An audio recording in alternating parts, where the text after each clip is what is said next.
ನಮಸ್ಕಾರ ಎಲ್ಲರಿಗೂ ಮದರ್ಸ್ ರೆಸಿಪೀಸ್ಗೆ ಸ್ವಾಗತ. ಇವತ್ತು ಸೋರೆಕಾಯಿ ಪಾಯಸ ಯಾವ ರೀತಿ ಮಾಡೋದಂತ ತೋರಿಸ್ತಾ ಇದ್ದೀನಿ. ಇದು ಆರೋಗ್ಯಕ್ಕೆ ತುಂಬಾ ಒಳ್ಳೆಯದು ಮತ್ತು ಇದನ್ನು ಸುಲಭವಾಗಿ ಕೂಡ ಮಾಡ್ಬೋದು. ಬನ್ನಿ ಯಾವ ರೀತಿ ಮಾಡೋದಂತ ನೋಡೋಣ. ಇಲ್ಲಿ ನಾನು ಒಂದು ಸಣ್ಣ ಸೋರೆಕಾಯಿನ ತಗೊಂಡಿದ್ದೀನಿ. ಈ ಸೋರೆಕಾಯಿಯ ಮೊದಲಿಗೆ ಸಿಪ್ಪೆನ ತೆಗಿಬೇಕು. ಆಮೇಲೆ ಇದನ್ನು ಕಟ್ ಮಾಡಿಬಿಟ್ಟು ಇದರೊಳಗಿರೋ ಬೀಜವನ್ನು ಕೂಡ ತೆಗಿಬೇಕು. ನಾನು ಒಂದು ಸ್ಪೂನಿಂದ ಈ ರೀತಿ ತೆಗಿತಾ ಇದ್ದೀನಿ. ತುಂಬ ಈಸಿಯಾಗಿ ಬರುತ್ತೆ ಈ ರೀತಿ ಸ್ಪೂನಿಂದ ತೆಗೆಯೋದ್ರಿಂದ. ಈಗ ಸಣ್ಣ ಸಣ್ಣದಾಗಿ ಕಟ್ ಮಾಡಿ ಇಟ್ಕೊಳ್ತಾ ಇದ್ದೀನಿ ನಾನು ಎಲ್ಲವನ್ನ.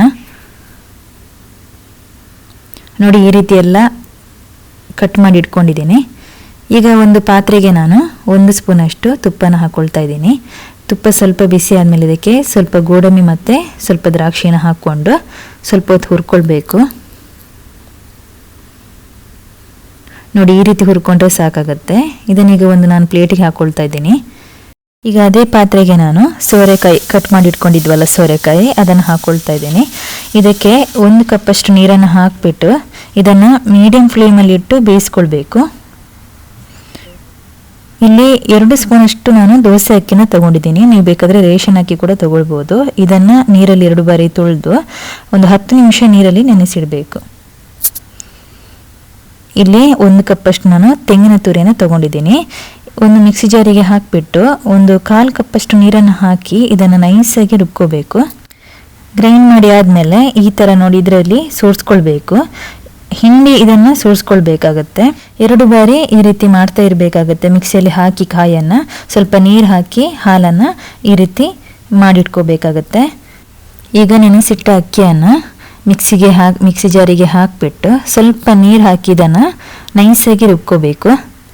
ರುಬ್ಬಿ ಆದಮೇಲೆ ಕಾಯಿ ಹಾಲು ಇದೆಲ್ಲ ಅದಕ್ಕೆ ಹಾಕ್ಕೊಳ್ಳೋಣ. ನೆಕ್ಸ್ಟ್ ಇಲ್ಲಿ ಸೋರೆಕಾಯಿ ಕೂಡ ಚೆನ್ನಾಗಿ ಬೆಂದಿದೆ. ಇದು ತಣ್ಣಗಾಗಬೇಕು. ತಣ್ಣಗಾದ್ಮೇಲೆ ನಾವು ಇದನ್ನು ಮಿಕ್ಸಿಯಲ್ಲಿ ಹಾಕಿ ಗ್ರೈಂಡ್ ಮಾಡ್ಕೋಬೇಕಾಗತ್ತೆ. ಸೋರೆಕಾಯಿನ ಕಟ್ ಮಾಡಿಬಿಟ್ಟು ಇದರ ಮೇಲೆ ಬೆಲ್ಲ ಹಾಕಿ ಕೂಡ ಮಾಡ್ಕೊಳ್ಬೋದು, ಅಥವಾ ಈ ರೀತಿ ಗ್ರೈಂಡ್ ಮಾಡಿ ಕೂಡ ಮಾಡಿದರೆ ಇನ್ನೂ ತುಂಬ ರುಚಿಯಾಗಿರುತ್ತೆ. ಮಕ್ಕಳು ಕೂಡ ತುಂಬ ಇಷ್ಟಪಟ್ಟು ತಿಂತಾರೆ. ಇದನ್ನು ಮಿಕ್ಸಿಗೆ ಹಾಕಿ ನೈಸಾಗಿ ರುಬ್ಕೊಳ್ಳೋಣ. ನೋಡಿ ಈ ಥರ ಪೇಸ್ಟ್ ಮಾಡಿ ಇಟ್ಕೊಂಡಿದ್ದೀನಿ. ಈಗ ಒಂದು ಬಾಣಲೆಗೆ ನಾನು ಇದನ್ನು ಹಾಕ್ಕೊಳ್ತಾ ಇದ್ದೀನಿ. ಇದಕ್ಕೇನೆ 1/4 ಕಪ್ಪಷ್ಟು ನೀರನ್ನು ಹಾಕಿಬಿಟ್ಟು ಇದನ್ನು ಮಿಕ್ಸ್ ಮಾಡ್ಕೊಳ್ಳೋಣ. ಮೀಡಿಯಂ ಫ್ಲೇಮಲ್ಲಿ ಇಟ್ಟು ಇದನ್ನು ಮಿಕ್ಸ್ ಮಾಡ್ಕೊಳ್ಳಿ. ಈಗ ಇದಕ್ಕೆ 1/2 ಕಪ್ನಷ್ಟು ನಾನು ಬೆಲ್ಲದ ಪುಡಿನ ಹಾಕ್ಕೊಳ್ತಾ ಇದ್ದೀನಿ.